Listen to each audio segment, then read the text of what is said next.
வணக்கம் நண்பா, welcome to கல்லாப்படி Tamil. இனி நம்ம பார்க்க போது என்னன்னா, உலகம் முழுக்க திரைக்க வரைக்கும் திரைப்படம் வீர வணக்கம். இந்த திரைப்படம் அப்படின்னு பேஷன் கேக்குறீங்களா? வீடியோ மறக்காம முழுசா ஸ்கிப் பண்ணாம பாருங்க. வாங்க.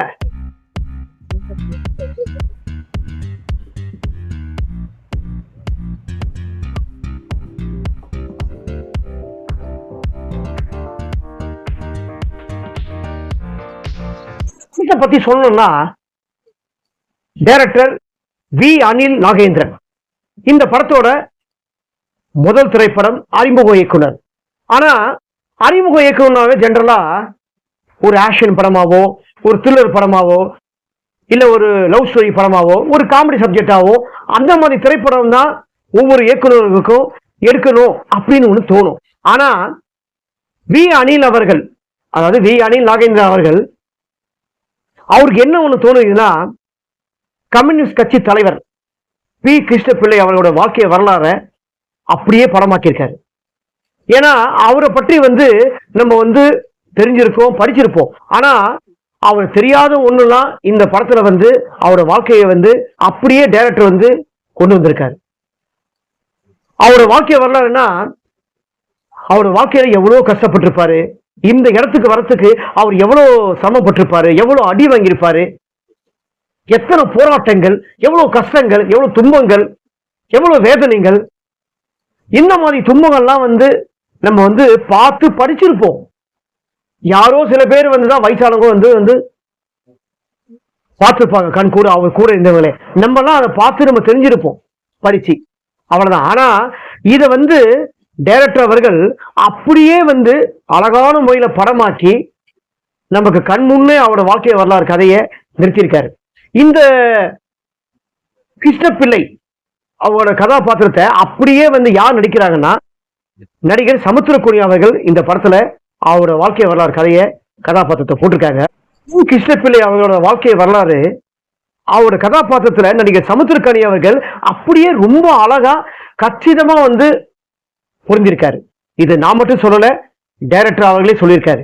அந்த அளவுக்கு அவரோட கதாபாத்திரத்துக்கு அப்படியே வாழ்ந்திருக்காரு, நல்லா அழகா நடிச்சிருக்காரு நடிகர் சமுத்திரக்கனி அவர்கள்.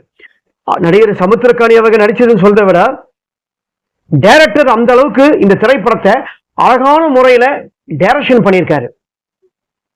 அதனாலதான் இந்த திரைப்படம் நல்லா அழகா வந்திருக்கு. நடிகர் சமுத்திரக்கனி அவர்கள் நடிச்சிருக்காரு, பரத் அவர்கள் நடிச்சிருக்காரு, இன்னும் எத்தனையோ திரைப்படங்கள் இந்த படத்துல நடிகர் நடிச்சிருக்காங்க. அவங்களாம் நான் சொல்றேன். ஆனா இந்த திரைப்படத்துல எல்லாரும் நம்ம பி கிருஷ்ணபிள்ளையோட வாழ்க்கை வரலாறு அப்படின்னு சொல்ல ஒண்ணு, இந்த படம் ஒரு ப்ரொஃபஷனலா இருக்காது அப்படின்னு யாரும் நினைச்சிடாதீங்க. இந்த படம் டைரக்டர் இயக்குனர் எல்லாருக்கும் பிடிக்கிற மாதிரி தான் இந்த திரைப்படத்தை எடுத்திருக்காரு. எல்லாருக்கும் பிடிக்கிற மாதிரினா எல்லாரும் பார்க்கிற மாதிரி திரைப்படம் தான் இந்த திரைப்படம். இவங்க பார்க்கலாமா, அவங்க பார்க்கலாமா, 2K கிட்ஸ்க்கு பார்க்க கூடாதா அப்படின்னுலாம் இல்லை. எல்லாரும் பார்க்க வேண்டிய ஒரு முக்கியமான திரைப்படம். எல்லாரும் முக்கியமா இந்த படத்தை பார்த்து தெரிஞ்சுக்க வேண்டிய திரைப்படம். அவரை பத்திலாம் இன்னும் நிறைய பேர் தெரிஞ்சுக்கணும், தெரியாதவங்க நிறைய பேர் இருக்காங்க. அவர் இப்ப இருக்க 2K கிட்ஸ்லாம் கண்டிப்பா பி கிருஷ்ணபிள்ளை அவர்களை பற்றி நல்லா தெரிஞ்சுக்கணும். அதை டைரக்டர் அவர்கள் ரொம்ப அழகான முறையில, ப்ரொஃபஷனலான முறையில இந்த படத்தை எடுத்து நம்ம கிட்ட சொல்லியிருக்காரு. இந்த படத்துல எல்லா விதமான பொழுதுபோக்கு அம்சங்களும் இந்த திரைப்படத்துல அப்படியே அமைஞ்சிருக்கும். நம்ம அவரை பத்தி காட்டுறோம்னு சொன்ன முழுக்க முழுக்க அவரை பற்றியே ஃபுல்லா போயிடாது, ஓகேங்களா? ஆனா டைரக்டர் அவர்களுக்கு ஒரு பெரிய துணிச்சல் வேணும். வி அனில் நாகேந்திரன் அவர்களுக்கு ரொம்ப ஒரு தனிப்பட்ட முறையில நம்ம பாராட்ட தெரிவிச்சுக்கணும். ஏன்னா இவரோட எத்தனையோ இயக்குநர்கள் வெவ்வேறு மாதிரி சலசம் பண்ணி அறிமுகம் படத்தை எடுப்பாங்க. ஆனா இவரோட வாழ்க்கை வரலாறு நம்ம எடுத்து நம்மளோட திறமையை காட்டணும் அப்படின்னு சொல்லிட்டு ஒரு முன் வந்திருக்காரு பாருங்க. அவருக்கு ஒரு பெரிய சல்யூட் சார். ஏன்னா அந்த அளவுக்கு ஒரு படத்தை எடுத்திருக்காரு. நான் அவர்கிட்ட பேசும்போது இந்த திரைப்படத்தை பற்றி ரொம்ப அதிகமா சொன்னாரு. எல்லா நடிகருமே இந்த படத்துல ரொம்ப அழகா அவங்களுக்கு கொடுத்த கதாபாத்திரத்தை ரொம்ப அழகா பண்ணியிருக்காங்க அப்படின்னு எப்படி பண்ணியிருக்காரு சார் நான் அப்படின்னு டேரக்டர் கிட்ட பேசும்போது கேட்டேன். இல்ல சார், எல்லா நடிகர்களுமே இந்த படத்துல அவங்களுக்கு கொடுத்த கதாபாத்திரத்தை நடிச்சாங்கன்னு சொல்றத விட எல்லாரும் வாழ்ந்திருக்காங்க இந்த கதாபாத்திரத்திலேயே அப்படின்னு என்கிட்ட சொன்னாரு. அவர் சொன்ன தொட்டுதான் இந்த அளவுக்கு நான் இந்த படத்தை பத்தி நான் உங்களுக்கு சொல்றேன். ஆனா இந்த திரைப்படத்தை நீங்க கண்டிப்பா பார்க்கும்போது டைரக்டர் சொல்லுவது தெரியும், நான் உங்களுக்கு தனிப்பட்ட சொல்ல தெரியும். உண்மையை அந்த அளவுக்கு அவர் சொல்லும் போதே நமக்கு அப்படியே புல்லரிக்குது. வீர வணக்கம் சொன்ன படத்தோட டைட்டிலே பாருங்க எப்படி இருக்குன்னு. வீர வணக்கம் ஒவ்வொரு ஒரு பூஸ்டா இருக்கும். பி கிருஷ்ணப்பிள்ளை அவங்களோட வாழ்க்கை வரலாறு சும்மா இல்லைங்க. அவரோட கதாபாத்திரத்தை சமுத்திரக்கனியாக நடிக்கிறாருன்னா அந்த திரைப்படம் உலகம் முழுக்க திரைக்கு வரும்போது அந்த திரைப்படத்தை பத்தி எப்படி அவன் எதிர்பார்ப்பு இருக்கும். ஐயோ அவர் எப்படி இயக்கியிருக்காரு, அவர் திரைப்படத்தை எப்படி காட்டியிருப்பாரு, அவர் அதெல்லாம் டேமேஜ் பண்ற மாதிரி இருக்கா ஏதாவது சொல்லிட்டு இது மாதிரி ஒவ்வொரு எதிர்பார்ப்பும் நாளுக்கு இந்த படம் வர்றதுக்கு முன்னாடியே எதிர்பார்ப்பு ஏறினே இருக்கு. அப்பட்ட திரைப்படம் தான் இந்த வீர வணக்கம். இந்த திரைப்படத்தை பத்தி நம்ம சொல்லணும்னா நம்ம சொல்லினே தான் இருக்கணும். அப்படிப்பட்ட ஒரு நல்ல திரைப்படம் இந்த திரைப்படம். இந்த திரைப்படத்தை நீங்க வழக்கத்துக்கு மாறா நேருக்கு மாறா இந்த திரைப்படம் நீங்க இன்னும் தியேட்டர்ல போய் எல்லாரும் பார்த்து ஆதரவு கொடுக்கணும். ஏன்னா நீங்க இந்த மாதிரி படத்துக்கெல்லாம் பார்த்து நீங்க ஆதரவு கொடுத்தாதான் அடுத்தடுத்து இன்னும் வர இயக்குநர்கள் ஒவ்வொரு வரலாற்றுல பதிக்கப்பட்ட பத்தி தான் இன்னும் நமக்கு வெளியில படத்தை அவங்கள பற்றிலாம் நம்ம எடுப்பாங்க. அதுக்கு எல்லாமே நீங்க ஆதரவு தரணும், அதுதான் மெயின். ஓகேங்களா? இந்த படத்துல நடிச்ச நடிகைகள் சமுத்திரக்கனி, பரத், பரணி, சுவர்பி, அஸ்விகா, மதுரை மீனா மற்றும் பலர் இந்த படத்துல எத்தனையோ நடிகர்கள் இந்த படத்துல நடிச்சிருக்காங்க. இந்த படத்தோட இசை இந்த படத்துக்கு பெரிய பலம். இதையும் நான் இயக்குநர்கிட்ட கேட்கும்போது அவரே சொன்னாரு.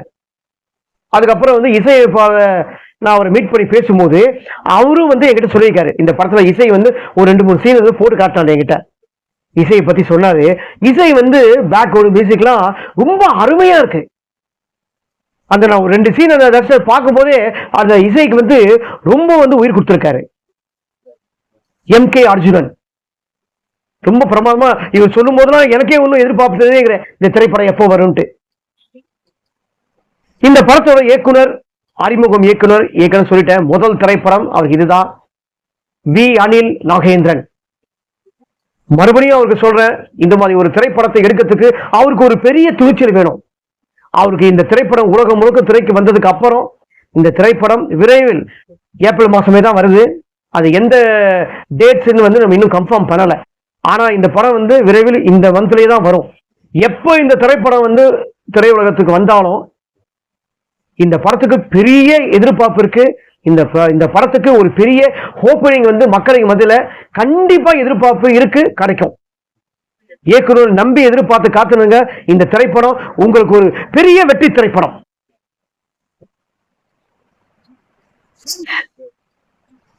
முழுக்க திரைக்கு வர இருக்கும் திரைப்படம் வீர வணக்கம். இந்த திரைப்படத்தை பற்றி நான் கொடுத்த தகவல் உங்களுக்கு பிடித்திருந்தா மறக்காம கமெண்ட் பாக்ஸ்ல உங்க கருத்தை பதிவு பண்ணுங்க. கண்ணாப்பட்டி தமிழ் யூடியூப் சேனல் மறக்காம சப்ஸ்கிரைப் பண்ணுங்க, லைக் பண்ணுங்க, கமெண்ட் பண்ணி ஷேர் பண்ணுங்க. வணக்கம்.